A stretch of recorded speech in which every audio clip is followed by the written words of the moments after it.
പിന്നെ ഇപ്പോൾ പുരുഷന്മാരെ സപ്പോർട്ട് ചെയ്ത് എനിക്ക് വരുന്ന നെഗറ്റീവ് കമൻസ് PR വർക്കാന്ന് അറിയാനുള്ള ബോധം എനിക്കുണ്ട്. കാരണം ഇത് ജനങ്ങളൊന്നും അത്ര മണ്ടന്മാരൊന്നുമല്ല. ഈ ജനങ്ങൾക്കറിയാം ഞാൻ പറഞ്ഞ കാര്യം എന്താണെന്ന്. ഞാൻ വ്യക്തമായിട്ട് ഓരോ കാര്യങ്ങൾ പറയുള്ളൂ.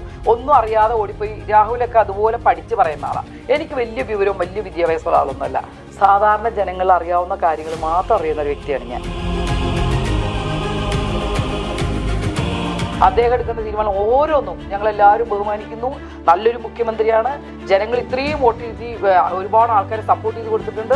നന്നായിട്ട് ഭരിക്കുക തന്നെ ചെയ്യട്ടെ. പക്ഷെ ഞാൻ പറയുന്നത് രണ്ട് തട്ടാക്കരുത്. പുരുഷന്മാർക്ക് കൂടി ചില കാര്യങ്ങളിലെങ്കിലും ഒരു പരിഗണന. അതേപോലെ സപ്പോർട്ട് വേണ്ടതല്ലേ 60 or 70 കഴിഞ്ഞ ഒരു പുരുഷൻ? അവന് വരുമാനം ഉണ്ടാവില്ല. ചിലപ്പോൾ ചില ആൾക്കാർക്ക് ഗവൺമെന്റ് ജോലി ഉണ്ടായി പെൻഷൻ തിരുത്താനല്ല, ആഡ് ചെയ്താൽ മതി, തിരുത്തണ്ട. ഉദാഹരണം 60 വയസ്സിനോ 70 വയസ്സിനോ മേലുള്ള പുരുഷന്മാർക്കോ കൂടി സൗജന്യ യാത്ര നമ്മൾ കൊടുക്കും. ടീനി ടോം പോലെ ഒരാളെ ഏതെങ്കിലും രീതി ജിഹാദി എന്നൊക്കെ വിളിക്കുന്നു. ടീനി ടോം തന്നെ പറയുന്നുണ്ട് മമ്മൂക്കയും നാദിർഷയും ഒക്കെ ഇത്രയും സപ്പോർട്ട് ചെയ്ത് വരുന്നതിനെ ഏതെങ്കിലും ഇങ്ങനെ അമ്മയൊക്കെ ഇവരെല്ലാ അമ്പലത്തിലും പള്ളിയിലും ഒക്കെ മിമിക്രിയും സാധനങ്ങളും ഒക്കെ ചെയ്തു വന്നവരല്ലേ. എന്തെങ്കിലും ഒരു വിഭാഗീയത അവർക്കിടയിൽ ഉണ്ടെന്ന് വിശ്വസിക്കാൻ നമുക്ക് പറ്റൂ?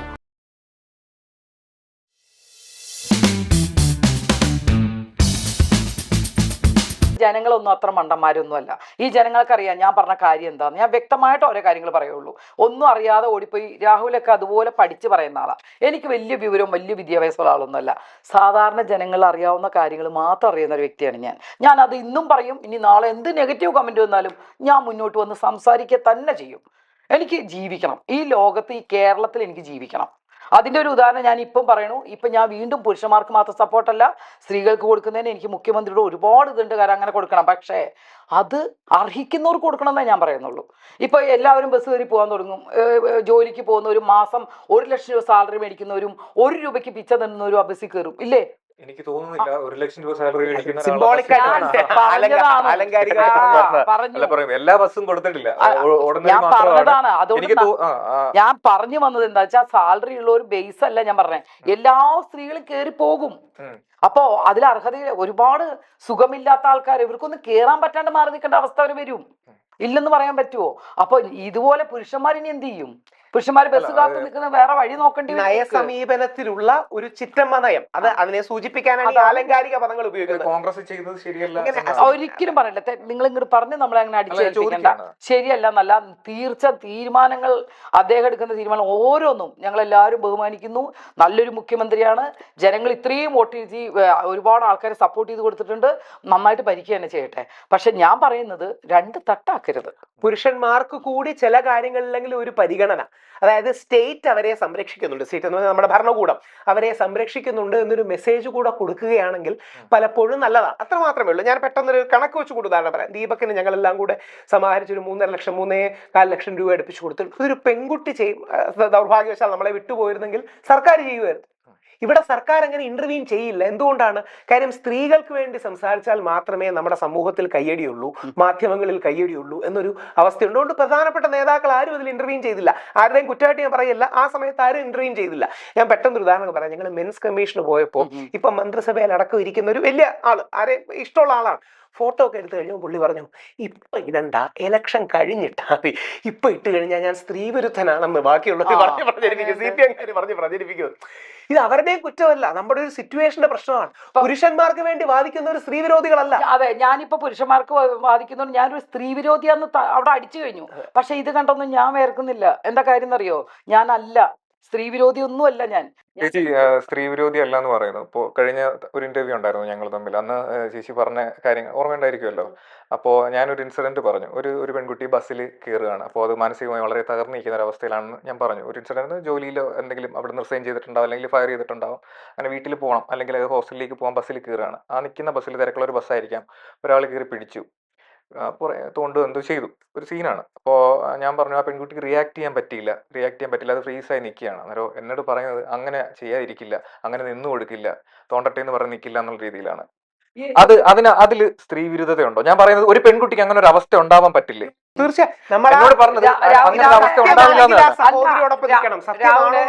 ഒരു സിറ്റുവേഷൻ ഉണ്ടാവാൻ അങ്ങനെ ഒരു സിറ്റുവേഷനിൽ ഒരു കുട്ടി ഞാൻ പറഞ്ഞു വ്യക്തമായിട്ട് കൊടുത്തു. അത് ജനങ്ങൾ അംഗീകരിച്ച കാര്യം കൂടിയാ. ആ കുട്ടി ബസ്സിൽ കയറാൻ വരുന്ന സെൻസ് ഉണ്ട്. ഈ ബസ്സിൽ കയറണം എന്നറിയാം, എവിടെ പോയി നിൽക്കണം എന്നറിയാം, പുരുഷന്റെ ഇടയിൽ പോയി നിൽക്കണം എന്നറിയാം. ഇതൊക്കെ ആ കുട്ടിക്ക് സെൻസ് ഉണ്ടേ. ആദ്യ കുട്ടി ചെയ്യേണ്ടത് എന്താണ്? വീട്ടിൽ വിളിച്ച് പറയണം, ഉത്തരവാദിത്തമുള്ളവരെ വിളിച്ച് അറിയിക്കണം. എനിക്ക് ഇങ്ങനെ ഒരു മാനസികാവസ്ഥയുണ്ട്, അമ്മേ, അച്ഛ, ആങ്ങളെ, കൂട്ടുകാരെ വിളിച്ച് എന്നെ ഒന്ന് സഹായിക്കണം, എന്റെ ബോധം ശരിയല്ല, ഞാൻ ബസ്സിൽ കയറി അതിൽ എന്നെ തോണ്ടിയാലോ പിടിച്ചാലോ, അത് പറയാനുള്ള കഴിവുണ്ടാവും. ഒരാള് ബസ്സിൽ ചോദ്യം സ്പിരിറ്റ് മനസ്സിലായി. രണ്ട് കാര്യങ്ങൾ. ഒന്ന്, നമ്മുടെ സഹോദരിമാർ ആരെങ്കിലും അങ്ങനെ ചെയ്തിട്ടുണ്ടെങ്കിൽ അതിശക്തമായ രീതിയിൽ അപലപിക്കണം. ഇറ്റ് ഗോസ് വിതൗട്ട് സേയിങ്, അതിന് സംശയമില്ലല്ലോ. രണ്ട്, നമ്മുടെ പെൺകുട്ടികൾക്ക് സ്ട്രോങ് പ്രസൻസ് ഓഫ് മൈൻഡ് വേണം. ഇത് വളരെ പ്രധാനമാണ്. ഞങ്ങൾക്ക് ഒരുപാട് കാലമായിട്ട് പറയുന്ന ഒരു സജഷൻ, ചെറിയ പ്രായം തൊട്ടേ എന്തെങ്കിലും സ്പോർട്സ്, മാർഷൽ ആർട്സ് ഒരു ട്രെയിനിങ് വേണം. അത് കരാട്ടെ വെച്ച് ആൾക്കാരെ പ്രസൻസ് ഓഫ് മൈൻഡ് വേണം. ഇതുണ്ട്. ഏതെങ്കിലും പെൺകുട്ടിക്ക് ഇങ്ങനെ സംഭവിച്ചാൽ നമ്മളെല്ലാം അവരോടൊപ്പം നിൽക്കും. പക്ഷേ പ്രശ്നം ഈ ഷിംജിത നമ്മുടെ ഏതെങ്കിലും ഒരു അനിയത്തിക്കോ സഹോദരിക്കോ എന്തെങ്കിലും ദുരനുഭവം ഉണ്ടായാൽ നമ്മൾ നിൽക്കും. നമ്മൾ പറയുന്ന ഏക കാര്യം എന്താ? ആ ദുരനുഭവം ഒരു പെൺകുട്ടിക്ക് ഉണ്ടാകുന്നതിനെ വേറൊരാൾ കള്ളമായി പറഞ്ഞ് ഷിംജിത ചെയ്യുന്നത് പോലെ കോണ്ടന്റിന് വേണ്ടി വേറൊരാണിനെ കൊല്ലരുത്. ഈ മാനസികമായിട്ട് ബുദ്ധിമുട്ട് വന്ന ബസ്സിൽ ഇങ്ങനെ നിൽക്കുമ്പോ ഒരാൾ ഇങ്ങനെ തോണ്ടുമ്പോ പുള്ളിക്കാരത്തേക്ക് റിയാക്ട് ചെയ്യാൻ പറ്റാതെ നിന്ന് കൊടുക്കണോന്ന് ഞാൻ ചോദിച്ചത്. ചിലപ്പോൾ അദ്ദേഹം പറയുന്നത് ചില സമയങ്ങളിൽ ഫ്രോസൺ ആയി പോകുന്ന ഒരു അവസ്ഥയുണ്ട് എന്നുള്ളതാണ്. ആയിരിക്കും ഇല്ലെന്നല്ല. ഹൈപ്പോത്തറ്റിക്കൽ സിറ്റുവേഷൻ നമുക്ക് അങ്ങനല്ലേ ഉത്തരം പറയാൻ കഴിയും. പക്ഷേ നമ്മൾ ഇപ്പോഴാണെങ്കിലും അടിസ്ഥാനപരമായി നമ്മൾ പ്രോവുമണാണ് കൂടുതൽ. നമ്മൾ ആലങ്കാരികമായി പറയുകയാണ്, ഒരാണിന് കൂടുതൽ എന്നും ഇഷ്ടം അമ്മയോടായിരിക്കും. അച്ഛനെ ഒരുപോലെ ഇഷ്ടമാണെന്ന അമ്മയ്ക്കായിരിക്കും കുറച്ചുകൂടെ. സഹോദരനുണ്ടെങ്കിലും കുറച്ചുകൂടെ സ്നേഹവും കരുതലും സഹോദരിയോടായിരിക്കും. നമ്മുടെ ഈ ടെക്നോ പാർക്കിൽ അടക്കം എല്ലാ ബിൽഡിങ്ങിനും സ്ത്രീ നാമങ്ങളാണുള്ളത്. നാടിനെ നമ്മൾ അമ്മയായിട്ടാണ് കാണുന്നത്. അതുകൊണ്ട് സ്ത്രീകൾക്ക് എന്നും ഒരു പ്രത്യേക പരിഗണനയുണ്ട്. ആണുങ്ങളെ അവഗണിക്കരുത്. അങ്ങനെ ഒരു കാര്യം ഉണ്ടല്ലോ. ആണുങ്ങൾക്ക് അവഗണന പാടില്ല, പെൺകുട്ടികൾക്ക് പരിഗണനയാകണം എന്നുള്ളതാണ്. ഞാനിപ്പോ ഇത് പറയാനുള്ള കാരണം ചേച്ചി എന്ന് പറഞ്ഞ കമന്റ് അതൊന്ന് മനസ്സിലാവാൻ വേണ്ടിയിട്ടാണ്. പക്ഷെ കൂടെ കണ്ടില്ലല്ലോ. എന്താ നിക്കാത്ത? നിങ്ങൾക്ക് അറിയോ തെളിവ് കറക്റ്റ് ആണെന്ന് അറിയാമോ? ഇല്ല, ഞാൻ മൊത്തത്തിൽ അനലൈസ് ചെയ്തിട്ടാണ് ഈ ചോദിക്കുന്നത്. ഞാൻ അതിനകത്ത് എല്ലാം പോയി കണ്ട് മനസ്സിലാക്കിയ ഒരാളാണ് ഞാൻ. എന്ന് വെച്ചാൽ തെളിവില്ലെന്നല്ല ഞാൻ പറഞ്ഞത്. തെളിവ് കൊണ്ടുവരണം എന്നേ ഞാൻ ആവശ്യപ്പെട്ടിട്ടുള്ളൂ. ആ വ്യക്തി ഇപ്പം ഒരു സംഭവം ചെയ്യുമ്പോൾ രണ്ട് ഭാഗമുണ്ട്. ഈ വ്യക്തി ഞാൻ എന്താ ചെയ്യേണ്ടത്? ഇപ്പൊ രാഹുൽ എൻ്റെ അടുത്ത് ഇരിപ്പുണ്ട്. ഈ രാഹുലിനെ എനിക്ക് അറിയാവുന്നിടത്തോളം കാലം എൻ്റെ അടുത്തിരിക്കുന്ന രാഹുൽ എന്നോട് ഇതുവരെ ഒരു വാക്ക് പോലും മോശം സംസാരിക്കുകയോ എനിക്ക് വല്ല പ്രോഗ്രാം വരുന്നു തട്ടിക്കളയോ ഒന്നും ചെയ്യുന്ന ആളല്ല ഈ രാഹുൽ. ഇപ്പൊ രാഹുൽ വിളിച്ചു, പ്രിയങ്കാജി എന്നെ എന്ത് പറയുന്നത്? ഞാൻ എന്താ പറയേണ്ടത്? ആ രാഹുൽ എന്താ കുഴപ്പം? നല്ല ആളാണ്. രാഹുൽ അവനെ പറയുന്നത് എനിക്ക് തോന്നുന്നില്ല. എനിക്ക് അപ്പോഴത്തേനും എന്തായി? രാഹുൽ എൻ്റെ ആളായി തീർന്നു. ഇതാണ് ഈ PR വർക്കിന്റെ ഗുണം. ജനങ്ങളുടെ ഗുണമല്ല. ജനങ്ങൾ അങ്ങനെ പറയില്ല. PR ഞാൻ എന്തിനാ പറയണത്? അണ്ടർസ്റ്റുഡ് ആണ്. ഞാൻ പറഞ്ഞതിന്റെ കാര്യമൊന്നുമില്ല. പക്ഷെ ആ വർക്ക് കൊണ്ടൊന്നും തോൽക്കുന്ന ആളല്ല ഞാൻ. ഞാൻ പറഞ്ഞ നിലപാടിൽ ഇപ്പം ഞാൻ ഉറച്ചു നിൽക്കുന്നു. തെളിവുണ്ടോ? ഞങ്ങൾ ആ പരാതിക്കാരുടെ കൂടെ തന്നെ നിൽക്കും. അവള് ഞങ്ങളുടെ അമ്മയിലൊരു അനിയത്തിയാണ്. ഞങ്ങൾ ഒരു കാര്യം കൂടെ ആഡ് ചെയ്യട്ടെ. അമ്മ എന്ന് പറയുന്നത് നമുക്ക് ഈ നടന്മാരെല്ലാം അറിയാമല്ലോ. വെളിയിൽ നിന്ന് കാണുന്നതാണെങ്കിലും ഒരുപാട് അടുത്ത് സൗഹൃദം. ഏറ്റവും സെക്കുലർ ബഹുസ്വരവാദിയായ പ്ലൂറിസ്റ്റിക് ഓർഗനൈസേഷൻ ഒന്നാണ് അമ്മ. ഓണം വന്നാലും ഈദ് വന്നാലും ക്രിസ്മസ് വന്നാലും ഒരു പക്ഷേ അതൊരു കുടുംബമാണ്. അതുകൊണ്ടാണ് ഈ അമ്മയെന്ന പേര് വരുന്നത്. അപ്പോൾ എനിക്ക് തോന്നുന്നില്ല ശ്രീ ജോയ് മാത്യു ഒക്കെ പറഞ്ഞതുപോലെ പേരെടുത്ത് പറയുന്നത് ടിനി ടോം പോലൊരാളെ ഏതെങ്കിലും രീതി ജിഹാദി എന്നൊക്കെ വിളിക്കുന്നു. ടിനി ടോം തന്നെ പറയുന്നുണ്ട് മമ്മൂക്കയും നാദിർഷയും ഒക്കെ ഇത്രയും സപ്പോർട്ട് ചെയ്ത് വരുന്നതിനെ ഏതെങ്കിലും ഇങ്ങനെ അമ്മയൊക്കെ ഇവരെല്ലാം അമ്പലത്തിലും പള്ളിയിലും ഒക്കെ മിമിക്രിയും സാധനങ്ങളും ഒക്കെ ചെയ്തു വന്നവരല്ലേ. എന്തെങ്കിലും ഒരു വിഭാഗീയത അവർക്കിടയിൽ ഉണ്ടെന്ന് വിശ്വസിക്കാൻ നമുക്ക് പറ്റൂ. അതും ഈ പ്രത്യേകിച്ച് വന്ന എന്തെങ്കിലും ഒന്ന് രണ്ട് അഭിപ്രായ വ്യത്യാസമാണ്. പക്ഷേ ശരി, അമ്മയില് സൊല്യൂഷൻ ഉണ്ടാവില്ല എന്നറിഞ്ഞതുകൊണ്ടാണ് പുറത്തു വന്നതെന്ന് പറഞ്ഞു. പുറത്ത് വരണം. ഒറ്റ മിനിറ്റ്. പുറത്ത് വന്ന എന്തിന്? മാധ്യമങ്ങളുടെ മുമ്പിൽ വന്ന മാധ്യമക്കാരായ ആൾക്കാരൊക്കെ സൊല്യൂഷൻ ഉണ്ടാക്കി കൊടുക്കുവോ? ജനങ്ങൾ സൊല്യൂഷൻ ഉണ്ടാക്കി കൊടുക്കുവോ? ശരി, അറിയട്ടെ. അപ്പൊ ആർക്കാണ് ബുദ്ധിമുട്ട്?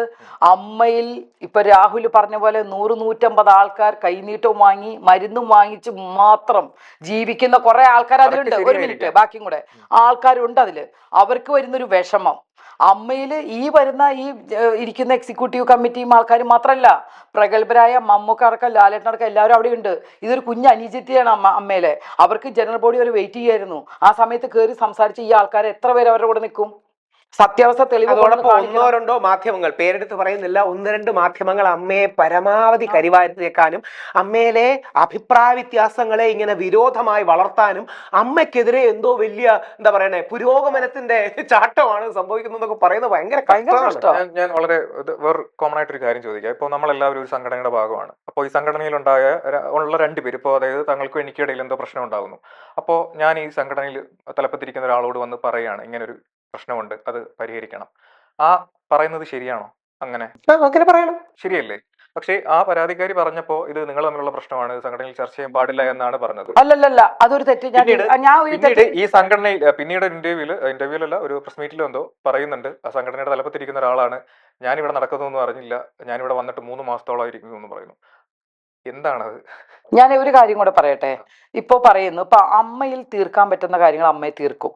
ഈ ഒരു പ്രൊഡ്യൂസർ വർക്ക് സംബന്ധമായ കാര്യം, അമ്മയിൽ ആർട്ടിസ്റ്റുകൾ തമ്മിൽ എന്തെങ്കിലും പ്രശ്നം ഉണ്ടായ കാര്യങ്ങൾ, പക്ഷെ പേഴ്സണലി പറഞ്ഞിരിക്കുന്ന കാര്യങ്ങളൊന്നും അമ്മയെ തീർക്കാൻ പറ്റില്ല. അത് പേഴ്സണലായിട്ട് തന്നെ തീർക്കണം. അതിനാണ് നിയമവും കോടതി പോലീസ് ഒക്കെ ഉള്ളത്. ആ വഴിക്ക് പോകണം. അമ്മ എന്താ പോലീസിന്റെ ഇത് അമ്മയ്ക്ക് എടുക്കാൻ പറ്റുമോ? അതാ തീർക്കാത്ത കാര്യങ്ങൾ ഞാൻ പറഞ്ഞത്. പെട്ടെന്ന് ആ വിഷയം ശ്രദ്ധിച്ചേക്ക് പറയാം. എ എന്നും ബി എന്ന് രണ്ടെടുത്താൽ മതി. എ എന്നൊരു നല്ല കലാകാരി, നമുക്ക് ഇഷ്ടമുള്ള കലാകാരി, ബി എന്ന് അതേപോലെ ഇഷ്ടമുള്ള കലാകാരിക്ക് ഒരു മെസ്സേജ് അയക്കുന്നു. ആ മെസ്സേജിന് പല രീതി വ്യാഖ്യാനിക്കാൻ അർത്ഥങ്ങൾ വരുന്നു. അത് ബിയുടെ കുടുംബത്തിൽ പ്രശ്നം ഉണ്ടാക്കുന്നു. ബിയുടെ വീട്ടിലാകെ വേദനയും ഒച്ചപ്പാടും ഉണ്ടാക്കുന്നു. ബി പലതവണ എ വിളിച്ച് പറയുന്നു, ഒന്ന് എൻ്റെ ഭർത്താവിനോടൊക്കെ സംസാരിക്കും, ഈ തെറ്റിദ്ധാരണ മാറ്റാൻ. പലതവണ എ വരാമെന്ന് പറയുന്നു, എന്നാൽ എ പോകുന്നില്ല. അവസാനം ബിക്ക്, അതായത് ആ സ്ത്രീക്കും കുടുംബമൊക്കെ ഉള്ളതല്ലേ, അവർക്ക് കുട്ടികളുള്ളതല്ലേ, അവർക്ക് ഭയങ്കര പ്രശ്നമാകുന്നു, അവർക്കിത് സോൾവ് ചെയ്യാൻ പറ്റുന്നില്ല. അവരെന്ത് ചെയ്യും? പോലീസ് സ്റ്റേഷനിൽ പോകും. നിയമപരമായി അവർ പോയതല്ലേ. എന്നിട്ട് ഇപ്പൊ എ പറയുന്നത് എന്താ, എന്നെ അവിടെ ഈ ഹരാസ് ചെയ്തു. ഇപ്പൊ പോലീസ് ഇന്നലെ റിപ്പോർട്ട് കൃത്യമായിട്ട് കൊടുത്തല്ലോ. ആ പെൺകുട്ടി പറയുന്നത് നല്ല ഇഷ്ടമുള്ള കലാകാരിയാണ്, നമുക്കെല്ലാം എത്രയോ കാലമായിട്ട് കാണുന്നതാണ്, അവർ പറഞ്ഞ പരാതിയിൽ യാതൊരു കഴമ്പുമില്ല എന്ന് കൃത്യമായി ആരാ പറഞ്ഞത്? അമ്മക്കാരാരുമല്ലോ പറഞ്ഞത്, പോലീസുകാരല്ലേ പറഞ്ഞത്. അപ്പോഴും അമ്മയെ കുറ്റം പറയരുത്. ഇതിന്റെ പ്രശ്നം എന്ന് പറഞ്ഞാൽ മാധ്യമങ്ങള് അമ്മ എന്തോ ഒരു ദുഷ്ട ഓർഗനൈസേഷൻ ആണ്, മാധ്യമങ്ങൾ അവരെ പോരാടി ശരിയാക്കാൻ നിൽക്കുന്നത്. ഇനി അതിന്റെ മറ്റൊരു ഉദാഹരണം പറയാം. സാക്ഷാൽ ലാലേട്ടൻ, മോഹൻലാൽ ഏറ്റവും താഴ്മയായ സ്വരത്തിൽ വന്ന് മീഡിയക്കാരോട് പറയുകയാണ്, ഇന്നലെ വരെ നമ്മൾ ഒന്നായിരുന്നില്ലേ, ഇന്നെങ്ങനെ ഞങ്ങൾ നിങ്ങൾക്ക് അന്യരായി? ഇതിന്റെ പ്രശ്നം, മീഡിയക്കാരൊരു വിഷയം വന്നാൽ സോൾവ് ചെയ്യുന്നതിന് പകരം എരുതിയിൽ എണ്ണ ഒഴിക്കുന്നു ഒരു പരിപാടി. എല്ലാവരും അല്ല, ചില മീഡിയക്കാർ ചെയ്യുകയും ഞങ്ങൾ AMMA എന്ന് മാത്രമേ വിളിക്കൂ, അതാണ് പുരോഗമനത്തിന്റെ യാഡ് സ്റ്റിക്ക് എന്നൊക്കെ പറയുന്നത് എന്തർത്ഥമുള്ളത്? ആലോചിച്ച് നോക്കണം. ലാലേട്ടൻ, സാക്ഷാൽ ലാലേട്ടൻ വന്ന് താഴ്മയുടെ സ്വരത്തിൽ പറയാൻ, ഹേമ കമ്മിറ്റിയുടെ പ്രശ്നങ്ങൾ കാണും, നമുക്ക് പരിഹരിക്കാം. ശ്രീ സിദ്ദിഖിന്റെ സ്വരം നിങ്ങൾ കേട്ട് കാണും. താഴ്മയുടെ, വിനയത്തിന്റെ, നിങ്ങൾ ഞങ്ങളുടെ കൂടെ നിൽക്കൂ, നമുക്ക് ശരിയാക്കാം. ഈ മീഡിയക്കാർക്ക്, എല്ലാവർക്കും അല്ല, കൂടുതൽ പ്രശ്നങ്ങൾ ഉണ്ടാക്കുന്നതാണ് അവർക്ക് കൂടുതൽ വാർത്ത, കൂടുതൽ വിവാദവും സംവാദവും ആവും. ഞാൻ ചോദിച്ച ഒരൊറ്റ ഇതാണ്, ഇപ്പൊ ഞാൻ പറയില്ലേ, ഇപ്പൊ നമ്മൾ രണ്ടുപേരും തമ്മിൽ പ്രശ്നം ഉണ്ടാവുകയാണെന്നുണ്ടെങ്കിൽ നമ്മൾ സംഘടന, ആ പ്രശ്നത്തിന്റെ നേച്ചർ പ്രധാനമല്ലേ? ഒരു കുടുംബം പോലെ കഴിയുന്ന ഒരു സംഘടനയാണെന്ന് പറയുന്നത്. ഞാൻ അമ്മയെ താറടിക്കുകയോ അല്ലെങ്കിൽ അമ്മ എന്ന സംഘടന മോശമാണെന്ന് പറയുകയോ അമ്മ നല്ലതല്ലെന്നൊന്നുമല്ല പറയുന്നത്. ഞാൻ ഒരു ക്ലബിന്റെ അല്ലെങ്കിൽ സംഘടനയുടെ ഭാഗമായിരിക്കുന്ന ഒരാളാണ്. അപ്പോൾ അങ്ങോട്ടും ഇങ്ങോട്ടും പ്രശ്നമുള്ള അംഗങ്ങൾ ഉണ്ടാവാം. അപ്പോൾ അങ്ങനെ വരുമ്പോൾ സ്വാഭാവികമായും നമ്മൾ ആരോടായിരിക്കും പറയുന്നത്? തലപ്പിരിക്കുക, ചേട്ടാ ഇങ്ങനെ ഞങ്ങൾക്ക് അമ്മ ഒരു പ്രശ്നമുണ്ട്, അതൊന്ന് പരിഹരിച്ചു തരണം എന്ന് പറയും. അതിപ്പോൾ ചിലപ്പോൾ പേഴ്സണൽ ആയിരിക്കാം, അല്ലാതെ ആയിരിക്കാം. കാര്യം എന്ന് വെച്ച് കഴിഞ്ഞാൽ ഒരു കുടുംബം പോലെ കഴിയുകയാണെന്നാണ് പറയുന്നത്. അപ്പോൾ അവിടെ നടന്നത് ഒരു നീതി. ശരി, ഞാൻ ഒരു കാര്യം കൂടെ പറയാം. ഒറ്റ കാര്യം, ഇതിനേക്കാൾ വലിയൊരു വിഷയമായിരുന്നു മെമ്മറി കാർഡ് ഞങ്ങളുടെ. ഓർമ്മയുണ്ടോ? എന്നെ 2-3 പേര് ആ മെമ്മറി കാർഡിൽ ഏറ്റവും കൂടുതൽ മുന്നിൽ ഹൈലൈറ്റ് ചെയ്തത്. ഞങ്ങൾ അതിന് പത്രപ്രസവം നടത്തി, അത് ഇതൊക്കെ നിർത്തി. ഞങ്ങൾ അമ്മയെന്ന് പറഞ്ഞു, ഇനി ഈ സംഭവം നിങ്ങൾ പുറത്ത് പറയണ്ട. അമ്മയിലൊരു കമ്മിറ്റി രൂപീകരിച്ചു. ഞങ്ങളെല്ലാവരും ചെന്ന് ഞങ്ങൾ പറയാനുള്ളതെല്ലാം മൊഴി കൊടുത്തു. തീരുമാനം വന്നു അമ്മയ്ക്കകത്ത്. ആ തീരുമാനം അക്ഷരം പ്രതി അനുസരിച്ച ആൾക്കാരാണ് ഞങ്ങൾ. എന്താ ഞങ്ങൾക്ക് ആകാരുന്നില്ലേ? ഈ പത്രക്കാരെയൊക്കെ വിളിച്ചു കൊടുത്ത് മെമ്മറി കാർഡ് ലളിത ചേച്ചിയിൽ പോയി, മരിച്ച ആളുടെ അടുത്ത് പോയി, നമ്മളൊന്നും മിണ്ടിയിട്ടില്ല. ഞങ്ങൾക്ക് അമ്മയെ മോശമാക്കാനല്ല ഞങ്ങളുടെ തീരുമാനം. അമ്മ എന്ന് പറഞ്ഞ സംഘടന അതുപോലെ ഹൃദയത്തിൽ വെച്ചുകൊണ്ട് നടക്കുന്ന ആൾക്കാരെ. കാരണം എൻ്റെ ഒരു ആവശ്യത്തിനല്ല. അതിനകത്ത് നേരത്തെ പറഞ്ഞ പോലെ ആ മരുന്നിന് വേണ്ടി, ആ പൈസയ്ക്ക് വേണ്ടി നോക്കിയിരിക്കുന്ന കുറേ അമ്മമാരും കുറേ വർക്കുന്ന ആൾക്കാരും അതിനകത്തുണ്ട്. അതുകൊണ്ട് ഞങ്ങൾക്ക് ഞാൻ പറയുന്നറിയോ, അത് ഞങ്ങൾ ഇമോഷണൽ സംഘടനയാണ് അമ്മ. ട്രാവൻകൂർ കൊച്ചിൻ ചാരിറ്റബിൾ ആക്ട്സ് പ്രകാരം തുടങ്ങുന്നതാണ്. അമ്മ ഒരു എന്താ പറയുക, നന്മയുടെ ഭാഗമായി തുടങ്ങുന്നതാണ്. പ്രശ്നങ്ങൾ ഉണ്ടാകാം. ഇപ്പൊ നമ്മളെല്ലാം പൊതുസമൂഹം ആഗ്രഹിക്കുന്നത് എന്താ? ഞങ്ങളുടെ തീരുമാനം എന്താ വന്നത്? മെമ്മറി കാർഡിന്റെ എന്തെങ്കിലും ഇനി വിഷയം ഉണ്ടെങ്കിൽ നിങ്ങൾക്ക് കോടതി വഴി പോകാം. ഞങ്ങൾ പോവാത്ത എന്തുകൊണ്ട്? കോടതി പോയാൽ ഈ പത്രക്കാർ ചോദിക്കുന്നത് ഞങ്ങൾ ആൻസറബിൾ ആണ്. അപ്പൊ ഞങ്ങൾ സംസാരിച്ചുകൊണ്ടിരിക്കണം. ആരെക്കുറിച്ച്? പ്രിയങ്ക എന്നുള്ള വ്യക്തിയെ കുറിച്ചല്ല, അമ്മ അസോസിയേഷനെ, അമ്മയിലെ സെക്രട്ടറി ഞാൻ കുക്കു, ചോദിച്ച ചോദ്യത്തിന് ഇവരെ ഇപ്പോഴും കുറിച്ചൊക്കെ മറുപടി നമ്മൾ വന്നിട്ടില്ല. പറയണം. അല്ല, ഞാൻ പറയാൻ കാരണം കുക്കു ഇവരൊക്കെ നമ്മൾ പറഞ്ഞുകൊണ്ടിരിക്കുമ്പോൾ ആർക്കാണ് ബുദ്ധിമുട്ട് വരുന്നത്? ഒരു സംഘടനയുടെ പേരാണ് നശിക്കാൻ പോണത്. അപ്പോൾ അമല പോളിനെ പറ്റി പറഞ്ഞിരുന്നു, സെയിന്റ് ആൽബർട്ട്സ് കോളേജിൽ വന്നിട്ടുണ്ടായിരുന്നു എന്ന് പറഞ്ഞു. അപ്പോൾ അവിടുത്തെ വസ്ത്രധാരണത്തെ പറ്റി പറഞ്ഞു. പക്ഷെ അതിൽ പരാമർശിച്ചൊരു കാര്യം എന്ന് വെച്ച് കഴിഞ്ഞാൽ, അവർ ധരിച്ചിരുന്ന വസ്ത്രം വളരെ ഷോർട്ട് ആയതുകൊണ്ട് തന്നെ അവിടുത്തെ ആൺകുട്ടികളൊക്കെ ഫോട്ടോ എടുക്കുകയും പെൺകുട്ടികൾ കമന്റ് ചെയ്യുകയും ചെയ്തു, അതവരെ സെക്ഷലൈസ് ചെയ്യാനും അല്ലെങ്കിൽ അങ്ങനെ ആ ഒരു രീതിയിലേക്ക് നയിച്ചു എന്നാണ്. പക്ഷെ എനിക്കത് കണ്ടപ്പോൾ തോന്നിയത് എന്താണെന്ന് വെച്ച് കഴിഞ്ഞാൽ, ആ കുട്ടികളെ വളരെ മോശമായി പറ്റി പറയുന്നു എന്നാണ്. അതായത് താങ്കൾ ആ കുട്ടികളെ പറ്റി, അവിടുത്തെ സ്റ്റുഡൻസിനെ പറ്റി, സെന്റ് ആൽബർട്ട്സിലെ സ്റ്റുഡൻസിനെ പറ്റി വളരെ മോശമായിട്ട് പറയുന്നതാണ്. സിമ്പിൾ ആയ ഒരു കാര്യം, ഏത് വസ്ത്രവും നമ്മുടെ സ്ത്രീകൾക്ക് ധരിക്കാൻ സ്വാതന്ത്ര്യമുണ്ട്. പക്ഷേ സമൂഹത്തിൽ ഒരുപാട് പെർവേർട്സും ഈ പ്രഡേറ്റേഴ്സും ഉണ്ട്. നമുക്ക് പലപ്പോഴും അറിയാം. ഞാൻ ആ കോളേജിലെ അല്ല, കോളേജിലെ കുട്ടികളെ അല്ല പറയണേ, വലിയൊരു സ്റ്റാർ, അപ്പോൾ വലിയ സ്റ്റാറാണ്, മലയാളം മാത്രമല്ല തമിഴ് അടക്കം വലിയ ഭാഷ. ഇവരൊക്കെ വരുമ്പോ ചിലപ്പോഴെങ്കിലും നമുക്കറിയാം വൃത്തികെട്ട ക്യാമറ ആംഗിളുകളും മറ്റും വെക്കാൻ ബോധപൂർവമായ പല ആൾക്കാരും വരും. അതുകൊണ്ട് ഞങ്ങളൊക്കെ ഒരു പൊതുപ്രവർത്തകൻ എന്ന രീതിയിൽ റിക്വസ്റ്റ് ചെയ്യുന്നതേ, ഇവർ കുറെ കൂടെ മാതൃക കാണിച്ചില്ലെങ്കിൽ ഇപ്പൊ പൊങ്കാലയ്ക്ക് പോലും ഇപ്പൊ അങ്ങനെ ഒരു വിവാദം ഉണ്ടായി. ഞാൻ പറഞ്ഞല്ലോ, കഴിഞ്ഞോളെ ഞാൻ പറഞ്ഞില്ലേ നിങ്ങളോട്, പൊങ്കാല സമയത്ത് സ്ത്രീകളെല്ലാവരും ഇനി സെറ്റ് സാരി ഉടുക്കണ്ട, ഈ കഴുത്തിന്റെ കോളർ ഇതാ ഇതുപോലെ ഒരു ഡ്രസ്സ് ഇട്ട് ഒറ്റ ക്യാമറ അവിടെ ഉണ്ടാവില്ല. പൊങ്കാല പോലും വിശുദ്ധമായ ഒക്കേഷനിൽ പോലും ആൾക്കാർ വേറെ ദുസ്സൂചനകൾ വെച്ചുള്ള ഷോട്ട് എടുക്കുക. ഇപ്പം പെടി എന്ന് പറഞ്ഞൊരു സിനിമയുണ്ട്, രാം ചരണും ജാൻവിയും. അപ്പൊ അതിനെക്കുറിച്ച് വിവാദങ്ങൾ ഉണ്ടായി, വ്യത്യസ്ത ക്യാമറ ആംഗിൾ. അപ്പം നമ്മുടെ നടിമാർ, വലിയ നടിമാരാണ് ഇവരെല്ലാം, നമ്മളിവരെ എന്താ താരങ്ങളായി കാണുന്നവരാ. ഒരു കുറച്ച് കാര്യങ്ങളിൽ ഒരു മിതത്വം പാലിച്ചില്ലെങ്കിൽ എന്താ പറ്റുക? ഇതിപ്പോ ഞാൻ പറയട്ടെ, ഇതിപ്പം ആ കുറ്റം ചെയ്യുന്നവരെ സപ്പോർട്ട് ചെയ്യുന്ന പോലെയല്ലേ? അതായത് അവരിങ്ങനെ ചെയ്യുമെന്ന് കരുതി നമുക്ക് ഇവർക്ക് എന്ത് വസ്ത്രവും ഇടാം, പക്ഷേ ഒക്കേഷൻ അറിഞ്ഞ് ചെയ്യുന്നില്ലെങ്കിൽ സമൂഹത്തിൽ പലപ്പോഴും ഇത് മിസ്യൂസ് ചെയ്യാൻ തയ്യാറായി ചില ആൾക്കാർ നിൽക്കുന്നുണ്ട്. അതിനെ കൂടെ നമ്മൾ ബോധപൂർവ്വം നോക്കണ്ടേ? ഇപ്പൊ ഇതിന്റെ ഒരു കാര്യം എന്ന് വെച്ച് കഴിഞ്ഞാൽ, ഇപ്പൊ എന്ത് വസ്ത്രമാണ് ശരി, ഇപ്പൊ ബസ്സിലായിക്കോട്ടെ പബ്ലിക് പ്ലേസിലായിക്കോട്ടെ, അങ്ങനെ വസ്ത്രമൊന്നും നോക്കാതെയാണ് പ്രശ്നങ്ങൾ ഉണ്ടാവുന്നത്. എന്നാൽ അവിടെ വസ്ത്രം ഒരു വിഷയമല്ല. അവിടെ തന്നെ ഒരു പറയാം, അങ്ങനെ പോലും പെർവേർട്സ് ഉള്ള ആൾക്കാർക്ക് കൂടുതൽ പ്രചോദനം നൽകുന്ന രീതിയിൽ ഒരു തെറ്റായ വസ്ത്രധാരണം വേണം.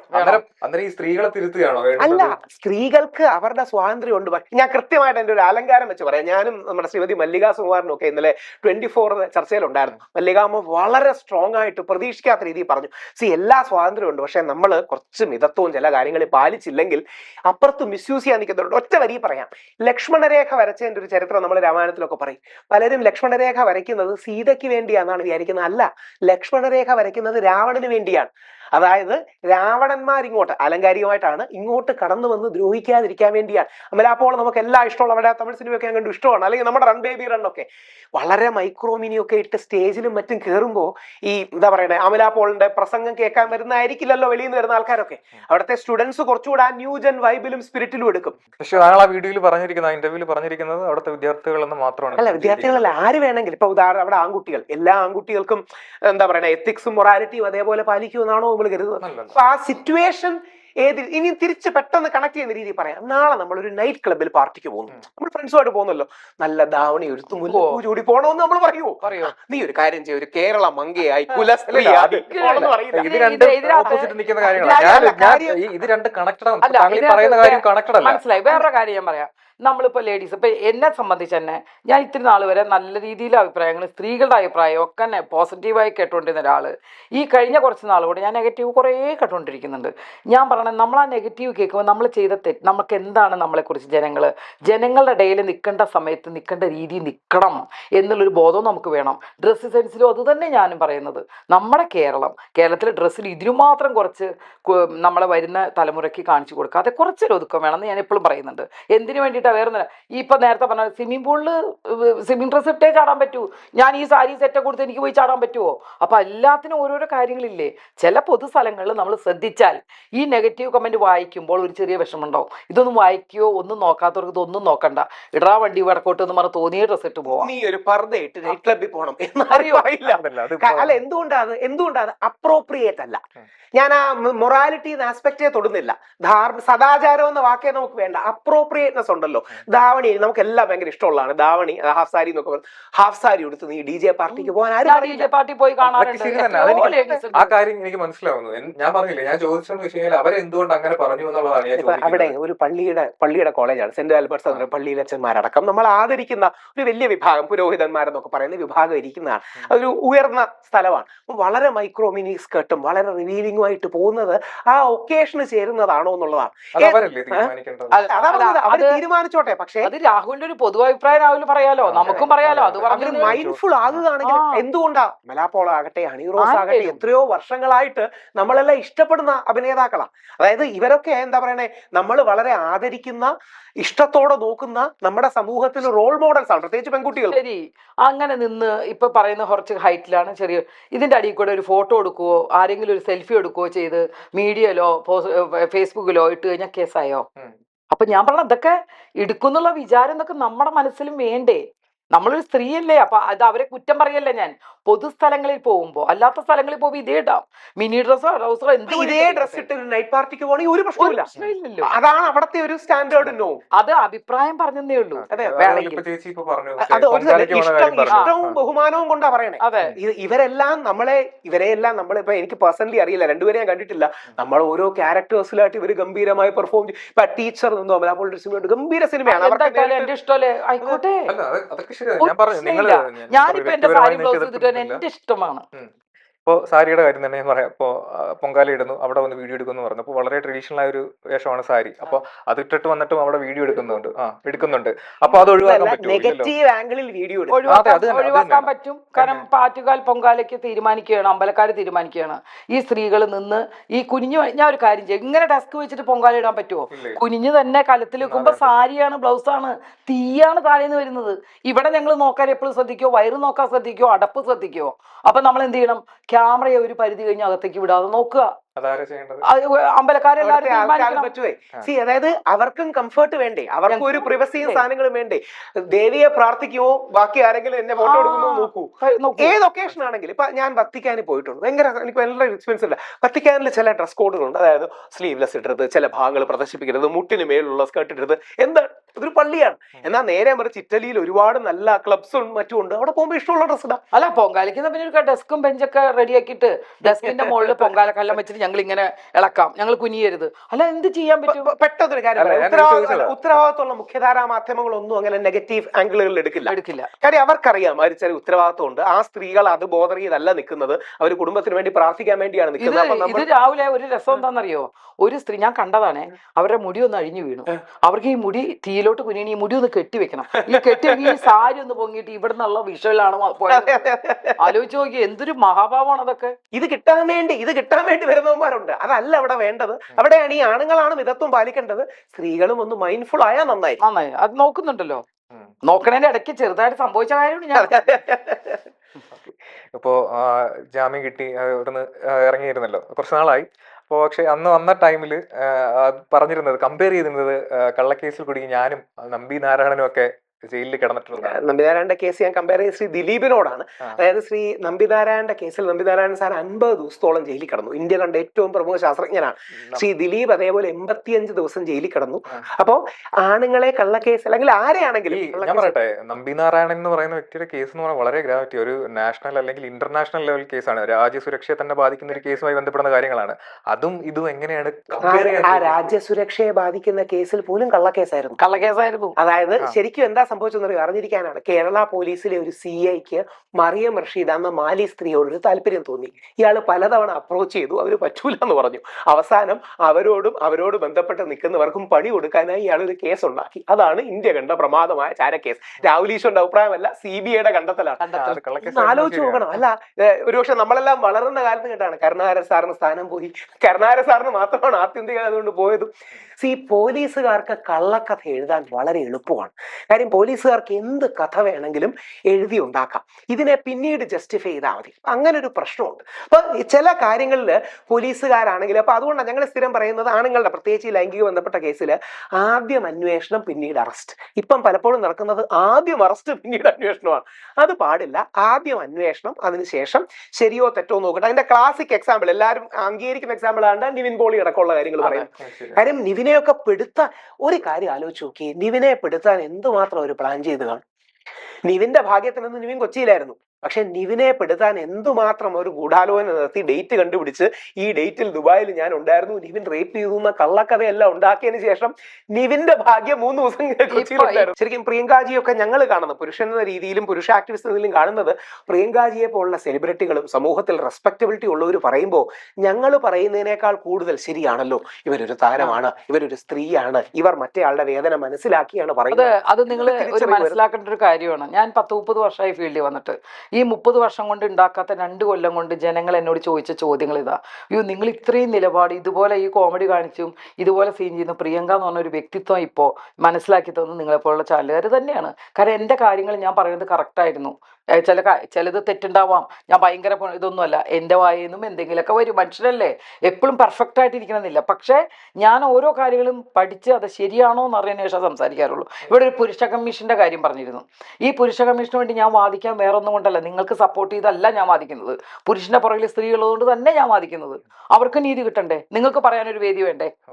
അതുകൊണ്ടാണ് നിങ്ങൾ പുരുഷ കമ്മീഷന് കൂടെ ഞാൻ നിൽക്കുന്നത്. ഒരു ചോദ്യം കൂടി ചോദിച്ച് നമുക്ക് അവസാനിപ്പിക്കാം. അപ്പോൾ അത് ചേച്ചി, ഞാനും മുന്നൊരു ഇന്റർവ്യൂവിൽ ഇങ്ങനെ സംസാരിച്ചിരുന്നു. അന്നേരം എന്നോട് ഞാനിങ്ങനെ പറഞ്ഞു, മദ്യനിരോധനത്തെ പറ്റി പറഞ്ഞു, അതായത് മദ്യം സർക്കാർ നിർത്തലാക്കണമെന്ന് പറഞ്ഞു. അപ്പോൾ ഞാൻ പറഞ്ഞു, മദ്യനിരോധനം അങ്ങനെ പെട്ടെന്ന് നടപടി എടുക്കാൻ പറ്റുന്ന ഒരു കാര്യമല്ല, വ്യാജമദ്യ ദുരന്തം ഉണ്ടാവും, അല്ലെങ്കിൽ മറ്റു ഡ്രഗുകളിലേക്കൊക്കെ ആളുകൾ പോകുമെന്ന് പറഞ്ഞു. അപ്പോൾ എന്നെ വലിയ രീതിയിൽ കളിയാക്കി. ഞാൻ പറഞ്ഞു അതിനും ഭേദം പറയുന്ന കാര്യം ഇതാണ്, ഈ ഒരു ഇത് നടപ്പാക്കി കഴിഞ്ഞാൽ ഇന്ന കാര്യങ്ങളൊക്കെ ഉണ്ടാകാനുള്ള സാധ്യത വളരെ കൂടുതലാണ്. അല്ല, 3 ലെവൽസിലാണ്, 3ആയിട്ട് നമുക്ക് എടുക്കാം. ഒന്ന് സിഗരറ്റ് വലി അടക്കമുള്ള കാര്യങ്ങൾ, സിഗരറ്റ് വലി, തമ്പാക്ക് പോലുള്ള കാര്യങ്ങൾ. 2 മദ്യപാനം അടക്കമുള്ള കാര്യങ്ങൾ. 3 മയക്കുമരുന്ന്. ഇത് 3ആയി തന്നെ എടുക്കണം. ഇത് 3 നമുക്ക് ലഹരിയാണ്. ഇതിൽ ഒരു കാരണവശാലും നമ്മൾ തൊട്ടുകൂടാത്തത് മയക്കുമരുന്നാണ്. അതായത് വല്ലപ്പോഴും ഒരു സിഗരറ്റ് വലിക്കുന്നതും മദ്യം നമ്മളെ കുടിക്കരുത്, സിഗരറ്റ് നമ്മളെ വലിക്കരുത്.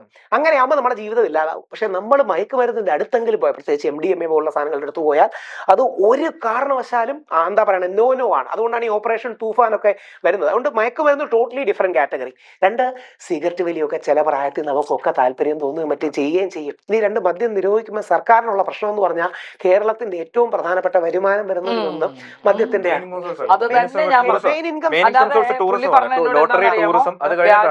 ഇത് വരും. അതെല്ലാം മെയിൻ ആയിട്ട് സാമ്പത്തികം നിന്ന് പോകും. ഞാൻ പറഞ്ഞു അതൊരു പോയിന്റ് ആണ്. പക്ഷെ ഏറ്റവും പ്രധാനമല്ല, പ്രധാന സോഴ്സുകളിൽ ഒന്നാണ് ലോട്ടറി വരുന്നുണ്ട്, ടൂറിസം വരുന്നുണ്ട്, അതൊക്കെ കഴിഞ്ഞിട്ടേ മദ്യം വരുന്നുള്ളൂ. അല്ല, അപ്പൊ ഇത് ഏറ്റവും, അതായത് ആയിരക്കണക്കിന് കോടി രൂപ നമ്മുടെ എക്സ്ചക്കറിലേക്ക് കൊണ്ടുവരുന്ന കാര്യങ്ങളിൽ അതിന് പ്രായോഗിക ബുദ്ധിമുട്ടുകളുണ്ട്. നിയമപരമായ ചലഞ്ച് ഉണ്ട്. ഇപ്പം ചില ഗുജറാത്ത് അടക്കമുള്ള സ്ഥലങ്ങളിൽ ഈ ബൂട്ട് ലെഗിങ് അടക്കമുള്ള സാധനങ്ങൾ പലപ്പോഴും സംഭവിക്കാറുണ്ട്. അപ്പൊ ഇത് എന്നുമുള്ള ഡിബേറ്റ്. അപ്പം ഗാന്ധിയന്മാരൊക്കെ എന്നും പറയുന്നത് നമ്മൾ മദ്യം നിരോധിക്കണമെന്നാണ്. പള്ളിയുടെ അടക്കമുള്ള ആൾക്കാർ പറയുന്നത്. ഞാൻ ഈ പറഞ്ഞ വിഷയങ്ങൾ ഉണ്ടാവാനുള്ള സാധ്യതയുണ്ടോ? ചാൻസ് ഉണ്ടെന്നല്ല, ഞാൻ പെട്ടെന്ന് ഇതിനൊരു കൗണ്ടർ ക്വസ്റ്റ്യനിലൂടെ കൂടെ പറയാം. നമ്മുടെ നാട്ടിൽ ഒരുപാട് പേര് മദ്യപിച്ച് ലിവർ സിറോസിസ് ഒക്കെ ഒന്നും മരിക്കും നമ്മൾ കാണാറുണ്ട്. വിദേശികളും മദ്യം കഴിക്കാറുണ്ട്. എത്ര വിദേശികൾ മദ്യപിച്ച് ഓടെ കിടക്കുന്നത് കണ്ടിട്ടുണ്ട്? എത്ര വിദേശികൾ മദ്യപിച്ച് ലിവർ സിറോസിസ് കഴിക്കുന്നത്? അവർക്കൊരു ആർട്ട് ഓഫ് ഡ്രിങ്കിങ് അറിയാം. 1. 2, ജെയിംസ് ബോണ്ടിന്റെ സിനിമയിലൊക്കെ കണ്ടു കാണും, ഓഫീസിൽ ചെല്ലുമ്പോൾ കാപ്പി കൊടുക്കുന്നതിന് വരെ മദ്യമാണ് കൊടുക്കുന്നത്. പക്ഷെ അവർക്ക് ആ കഴിക്കുന്നതിന്റെ ഒരു നല്ല കൾച്ചറിന്റെ മയക്കുമരുന്നാണ് അവിടത്തെ വലിയൊരു പ്രശ്നം. മയക്കുമരുന്നിന്റെ. അപ്പൊ നമ്മുടെ നാട്ടിൽ 2 കാര്യങ്ങൾ ചെയ്യണം. ഇത് രണ്ടും പാത്താണ്. ഒന്ന്, അവയർനെസ്സിലൂടെ പരമാവധി കുറയ്ക്കാൻ നോക്കണം. അവയർനെസ്സിലൂടെ, ബോധവൽക്കരണത്തിലൂടെ. ഇപ്പൊ CPM ഒക്കെ അങ്ങനെ ഒരു സ്റ്റാൻഡ് ആയിരുന്നു. അവയർനെസ്സിലൂടെ കുറയ്ക്കാൻ നോക്കണം. 2, ഒരു കാരണവശാലും 18 വയസ്സ് താഴെയുള്ള പിള്ളേർക്ക് കൊടുക്കരുത്. അതിനൊരു വേറെ 2 കാര്യമില്ല. 18 വയസ്സ് പ്രായപൂർത്തി എന്നുള്ള സാധനമാണല്ലോ. 18 ഇപ്പം നമ്മുടെ first consumption age as low as 14 ആണ്. നമ്മുടെ ഫസ്റ്റ് കൺസംഷൻ ഏജ് 14-15 റേഞ്ചിലാണ്. അതുകൊണ്ട് 18 വയസ്സിന് താഴെയുള്ള ആൾക്കാരിലേക്ക് ഇത് ഇപ്പം പിള്ളേരൊക്കെ +2ഉം കോളേജും ഒക്കെ പറയുമ്പോൾ ഇത് യൂസ് ചെയ്യുന്നുണ്ട്. നമുക്കറിയാമല്ലോ. ഇനി ഇല്ലെന്ന് പറഞ്ഞിട്ട് എന്താ കാര്യം? ഇനി 2, ഒരു ബെറ്റർ ഡ്രിങ്കിങ്, റെസ്പോൺസിബിൾ ഡ്രിങ്കിങ് എന്നാണ് അതിനെ വിളിക്കുക. റെസ്പോൺസിബിൾ ഡ്രിങ്കിങ് ഹാബിറ്റ്സ് ഉണ്ടാക്കണം. ഒരു റാഡിക്കലായി VM സുധീരൻജി ഒക്കെ വന്ന് ബാൻ ചെയ്യാൻ ശ്രമിച്ചു. അത് വേറൊരു അർത്ഥത്തിൽ ബാക്ക് ഫയർ ചെയ്യുകയും മറ്റും ചെയ്യുകയുണ്ടായി. അപ്പൊ ഇത് എന്നും ഉള്ളൊരു ഡിബേറ്റ് ആണ്. പക്ഷേ ജനങ്ങളുടെ ആരോഗ്യത്തെ കോംപ്രമൈസ് ചെയ്യുന്ന ഒരു നിലപാടിലേക്ക് നമ്മൾ വരും. അങ്ങനെ നമുക്ക് പറയാം. ഞാൻ എപ്പോഴും പറയാതെ അല്ല, ഞാൻ പറയുകയാണെങ്കിൽ 2 അടിക്കണം.